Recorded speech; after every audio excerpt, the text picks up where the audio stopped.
Good morning. Normal British summer weather has resumed. Yippee! It is genuinely a yippee moment. Yeah. It was just getting too stupid with the sun. Yeah. But we've just seen now. I would say part of this section, less water, apart from the towns, obviously. That's in the desert in the PCT. Yeah. This is one of the... Not 20 miles, but you're talking about 6 to 10 miles. Because there's no water, it's just dry as anything at the moment. Yeah, this is one of the great mysteries of the UK bogland, because some of the driest sections you can hike through are moorland. Even so, technically everything's damp. It's damp underground. Nothing comes out in the, little side things. But yeah, we've just figured out what this strip that we parked on last night is actually for. You can see that they've done a controlled burn on the other side. They have over there as well. Yeah. And that is obviously the fire barrier, that strip, to prevent it from jumping into the bits they didn't want to burn. Because all the fires that you've been hearing about is stuff like this, because you look at the roots, they're like, it's tinder. It's just ready to go up at any moment. Yeah, you see it on just over there, the hill. It's all dark. That's where they control fire up there as well. Got to be done. Yeah. Better controlled than uncontrolled. Yeah. You gotta love our national trails, don't you? No. Sheep don't eat fern, so therefore there's no trail maintenance. And no, we haven't veered into Jurassic Park. This is the Pennine Way.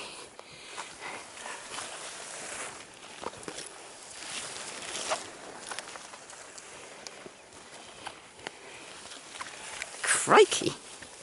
Oh, yeah, and hitting rocks underneath again.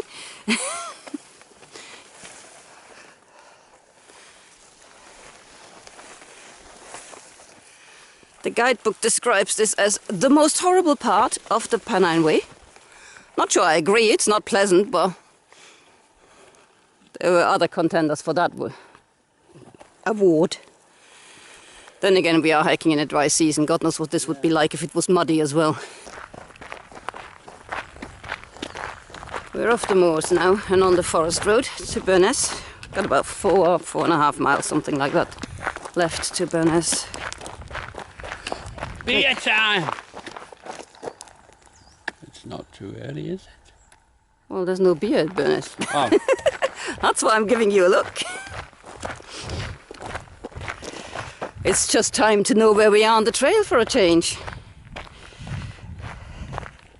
Nice new bridge. Yeah. You can always walk across. Or you can use the old bridge if you want to test your balancing skills. About to head into Burness now, finally. Only about 4 hours late.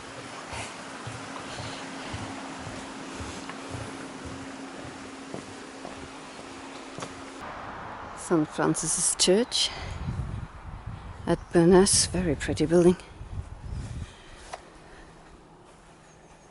It's got the old graveyard around there.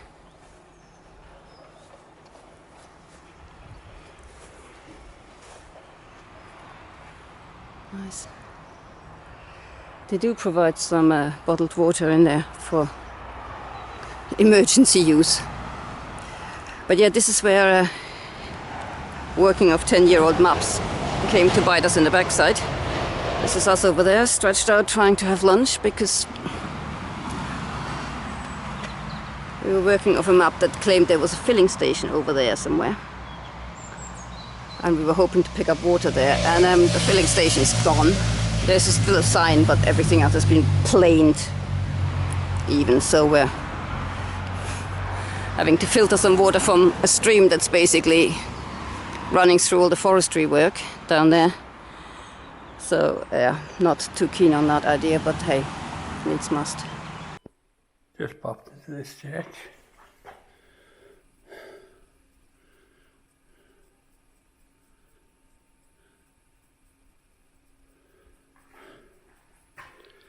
See if there's any water.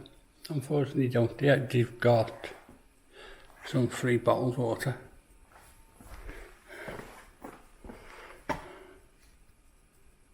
But we don't really need it.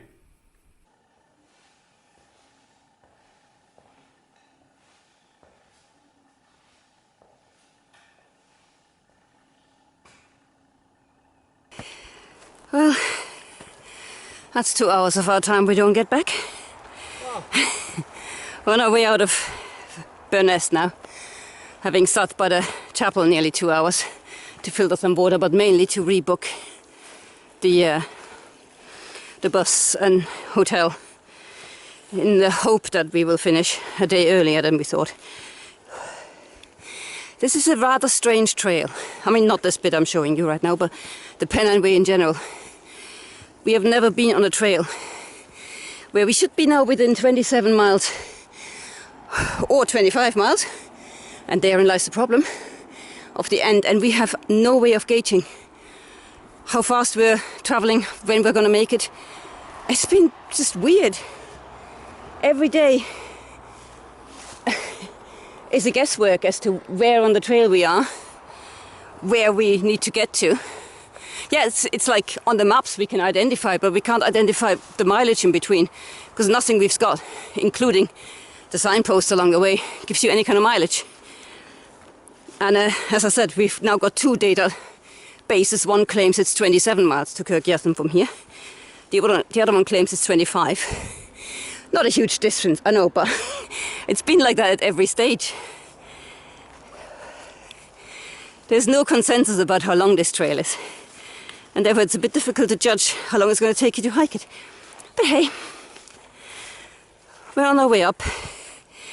If we can make another 4 hours of uninterrupted hiking, which the chances of which are low because we will need water, we might make it to a bothy of sorts. If not, we'll just camp on the hill somewhere, the usual story.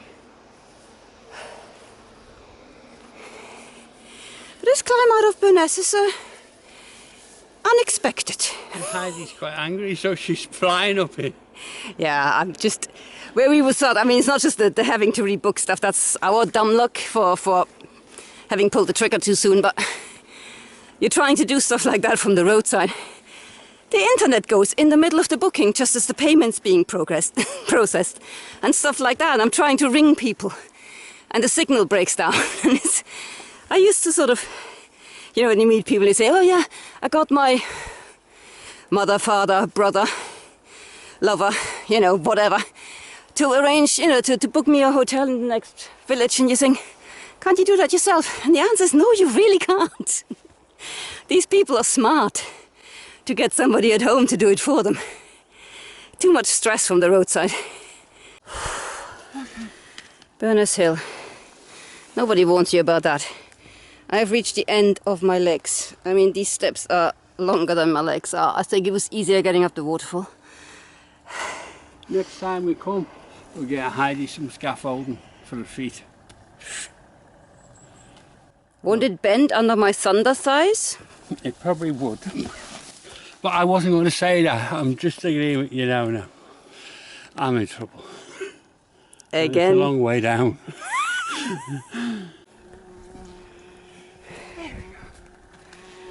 These are good for stuff. Isn't milk great? It would be if I could have one. Nice cold milkshake.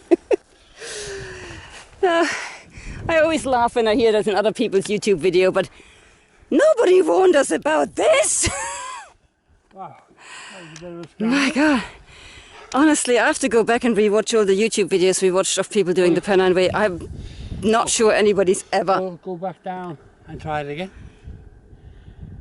Okay, go. I'll film the whole thing from the top. Heavens above. That was tough. But at least we're on the Pennine Way. It's always reassuring to know you haven't just scrambled up the wrong hill. I must admit, it's nice up here.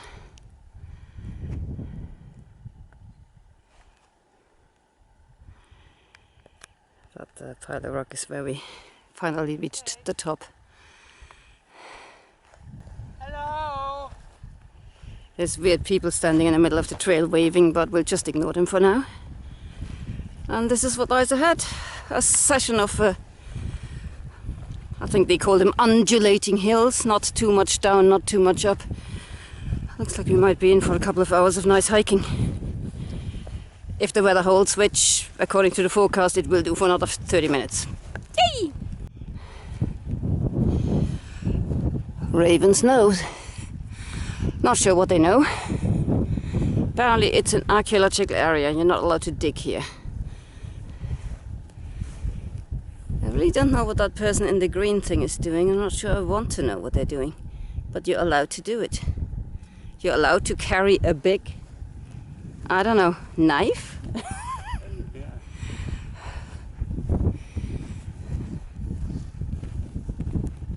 Apparently this is where the farmer burns the sheep. I don't know. On a clear day you can see the sea from here. On a clear day apparently you can see the sea from here. This is probably not what you call a clear day. But it's so refreshing after the last few days of heat wave to be hiking in, yeah, whatever this is, 10, 12 degrees. Lovely hiking weather. I hope you brought your passport. You have just crossed into Scotland. I'm English, I can go anywhere. Yeah, exactly. Oh, well. We're in Scotland, we think. We think we're in Scotland. A Weltland party, nothing. No. Quite disappointed. 2 grain is in a mile. Oh, that's nice. Where's that? I have absolutely no idea. It's somewhere in a mile. We'll find out. Another early-ish night in an unspecific moorland setting. Early in the sense of mileage. We once again didn't quite get to where we wanted to get. Because we couldn't make up the lost time with all the booking and rebooking and internet chasing in Burness. But we're about 3 miles off where we wanted to be. 2.5, something like that. It's not the end of the world, seeing that we're gonna have too much time anyway. Water's filtering. We were lucky enough to find some. It's been a real weird struggle here towards the end. These last sections just don't have any water in, do they? Oh. Most of the streams we came across are dry.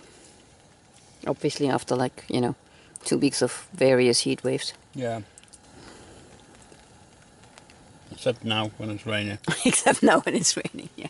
We were talking about that earlier, saying, well, it's supposed to rain later. Worst case scenario, we'll have to put our pots outside. But We'll have water in the morning. Yeah, we'll have some.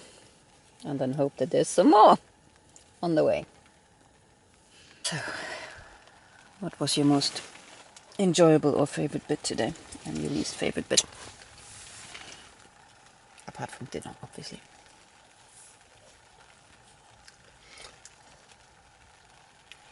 The moors, they were really nice to walk on. Yeah, I like that. I do like the moors anyway. My least favourite is before that, the trail. Yeah, it's the Pennine Way. It's not a very hard trail. It's very hard on your ankles and feet because you're twisting it. It's not like, oh, we can stride out and make a couple of miles here. It's not like that. I'm sure you're watching your feet all the time. Yeah, like Brian. I mean, my favourite bit today was getting up Burness Hill. Once we were up on the hills, I mean, it was really lovely hiking, and it for about an hour and a half, something like that. Before you ended up slightly boggy again. It was just really enjoyable hiking, and great views. Even though the weather was coming in, it was just pretty, really pretty. My least favourite bit, as you can guess, was having to rebook two buses and a hotel from the side of a road with waving internet connection. It was incredibly frustrating. And then somebody rode up with their dog and that dog was greeting another dog while I was trying to understand what people were saying to me on the phone. Nothing wrong with people walking their dogs with. I'm not having a go at dogs, but it was just unfortunate that these dogs started World War III next to me while I was already struggling to figuring out what the heck was going on. It was just, yeah, it's annoying. And yeah, it lost us the time. That now means we're not at the refuge where we wanted to be. But I mean, that's fine. Yeah, but because tomorrow was planned to be a 10-mile day. So yeah, adding another 3 miles is not that far. it's not that bad, but it means again we'll kind of have to push it a little bit more. Yeah. Hey, what are we? And look for water. And look for water. Yeah. Day 16, we set off from Pennine Hill and encountered the self-proclaimed worst bit of the Pennine Way quite quickly.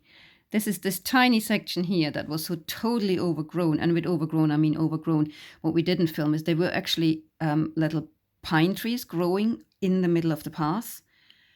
And if they don't get removed very soon, they will be so big that basically that trail will cease to exist. So I don't know.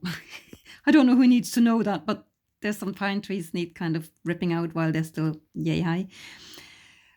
But once you pass that, it's quite a straightforward day, really, because you're heading towards the long forest trails, which are exactly that, long forest trails, long, straightforward hiking through a forest plantation. Not the most inspiring hiking, but it's really flat, it's really straightforward, so you can make great miles quite quickly.